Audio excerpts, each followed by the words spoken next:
Teve um problema recentemente, uns meses atrás aí, da greve do IBAMA, né? Que fez um, um enchimento ainda mais dos portos. Essa é uma desarticulação que me intriga muito mais, porque isso remonta a uma dificuldade muito grande do setor de se planejar como um todo. Eu estive uma certa oportunidade na Alemanha e a gente esteve com um cônsul, isso em 2019. E junto daquela palestra estava um na época acho que era um gerente ou um funcionário do serviço florestal alemão. Naquela época, o serviço florestal alemão ele era de 254 anos. Então nós estamos falando aí de 5 anos atrás, hoje 259. De espécies catalogadas, estudo de estoque internacional, desculpa, estudos de estoque nacional de floresta, seja na parte folhosa, que eles têm lá alguma coisa, seja na parte de coníferas. Um processo extremamente organizado. Pensa, você tem uma história aí de 259 anos de histórico florestal, exploração e tudo mais. Nós, com a abundância que nós temos um serviço florestal que basicamente serve para acomodar esse ou aquele apoiador da política, da última política. Nós não temos um serviço florestal que possa ser considerado sério ou útil para as indústrias se planejarem e poder ser também um serviço que joga no ataque, não que joga na defesa.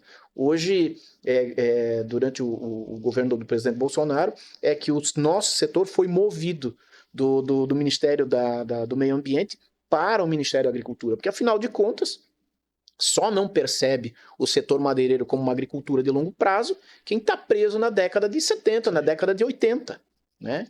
E isso, inclusive, deveria ser replicado dentro das escolas. E no atual governo voltou para o Ministério do Meio Ambiente, né?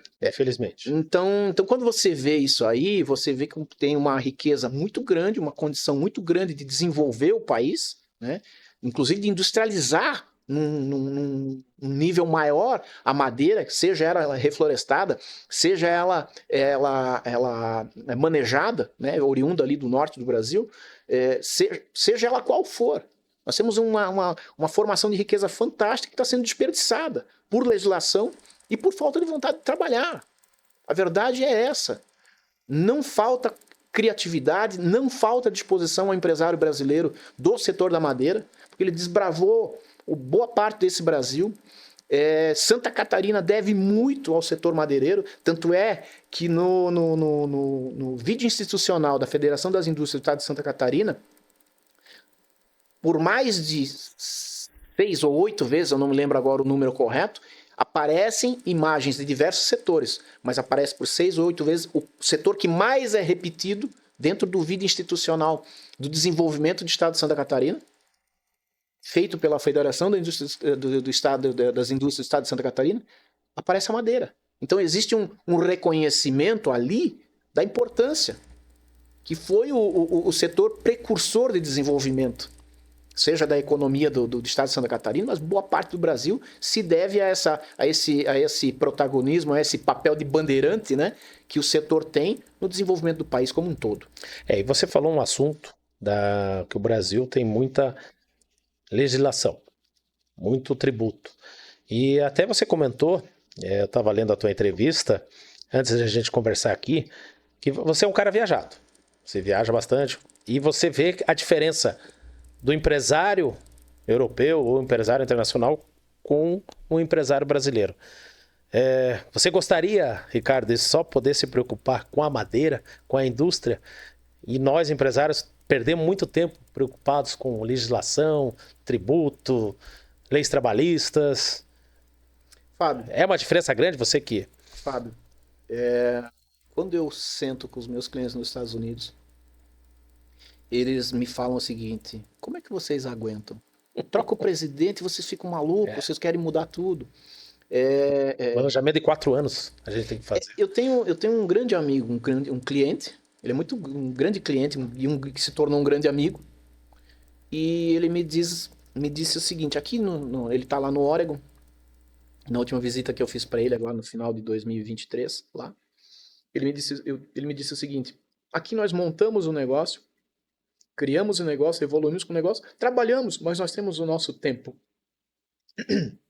quando ele quis dizer o nosso tempo de viver, de jantar com a família. No outro dia a vida continua. Nós no Brasil sempre temos a sensação de que estamos devendo para nós mesmos alguma coisa. Porque 80, talvez até mais, do tempo do empresário, ele não está focado e direcionado ao negócio. Ele está em atender exigência do Ministério Público, exigência dos bombeiros, exigência da questão ambiental, exigência... E daí você fica com esse interim de amarras que nada mais são do que armadilhas para você cair dentro para alguém ganhar dinheiro com isso. Porque não há um comportamento de indução de desenvolvimento, mas sempre contando com o erro para te pegar no pulo. E não de fazer a construção da riqueza no desenvolvimento, que seria totalmente o sentido contrário do que a gente tem hoje no Brasil. Né? Totalmente o sentido contrário do que nós temos hoje. E isso é um problema sério, porque você tira o foco do empresário preocupado em gerar riqueza, preocupado em fazer um produto melhor. E aí você fica fora do contexto global. Entende? Porque a essência do teu negócio fica em segundo lugar. E isso é extremamente desgastante.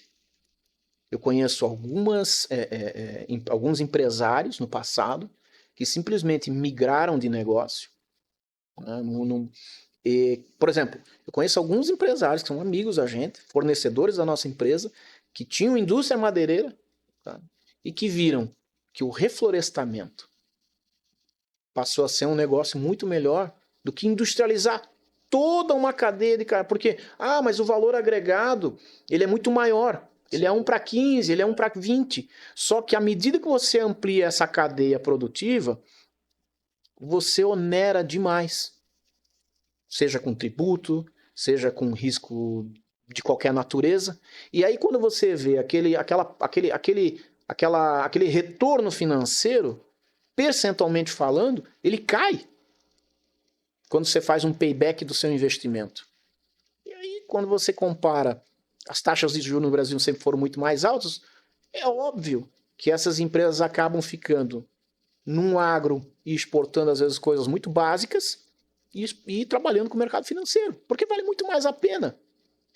Então, enquanto nós não tivermos uma política séria, uma política industrial séria, Geraldo Alckmin, alô, política industrial séria e de verdade, que dê condições da indústria brasileira se transformar, seja ela a indústria madeireira, seja ela qualquer indústria. Tá? E é importante lembrar para toda essa turma que está no governo que uma indústria forte, ela não é só bonitinho para empregar, ela é uma alavanca real de controle de inflação. Não sou melhor do que ninguém, mas isso é uma observação de um empilhador de tábuas. Tá? Um empilhador de tábuas lá de José Boté que está dizendo isso. Uma indústria forte num país, ela muda tudo. Ela equilibra a oferta, seja de trabalho e seja de produtos. Então, se você tem uma indústria forte, com toda certeza, você tem uma alavanca real de controle e não a brincadeira do canetaço, vou subir juro, vou baixar juro, porque isso é péssimo, principalmente para a população de menor poder aquisitivo.